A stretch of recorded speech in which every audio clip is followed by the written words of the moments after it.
Nearly 225 vessels have pierced through these salt waters, and over 500,000 passengers have seen this view.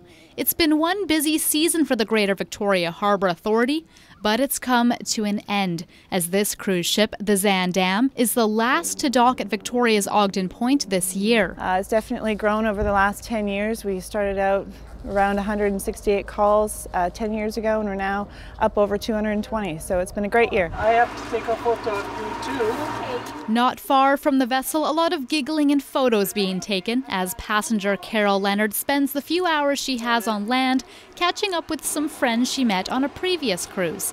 These two friends just happen to live in Victoria. And so we've kept up a correspondence ever since then. And when Carol said she was going to be stopping in Victoria, she says, we'll have to meet and go for coffee. So that's what we've done. Other travelers are spending their time on shore, taking in as much sightseeing as possible. It's not a bad boost for Victoria's tourism industry. Our last bus coming back is at 1 o'clock. The past economic impact studies have shown that both passengers and crew spend around $55 to $60 each.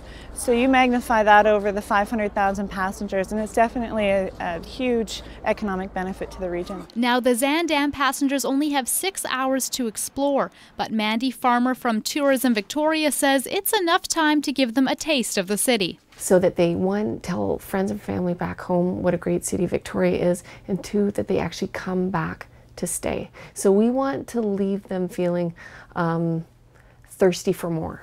The Greater Victoria Harbour Authority has a 25-year plan in place for their growth. In the short term, they're looking at increasing the number of ships they bring in each season. And next year, the plan is to have a water marine shuttle to give the tourists another option when it comes to getting around the city. We'll offer two services. It'll be a marine shuttle from here to downtown.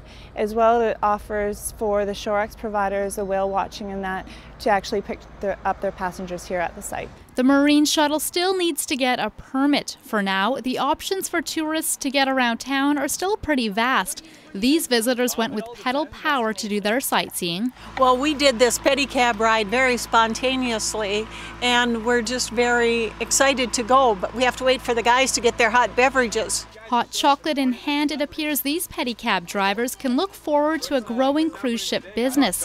Working in our favor is the fact foreign vessels are required to dock in another country if sailing between two American ports, such as Seattle and Alaska. So you can see that we're positioned well for growth. There's even talk about adding a fourth cruise ship berth somewhere down the road.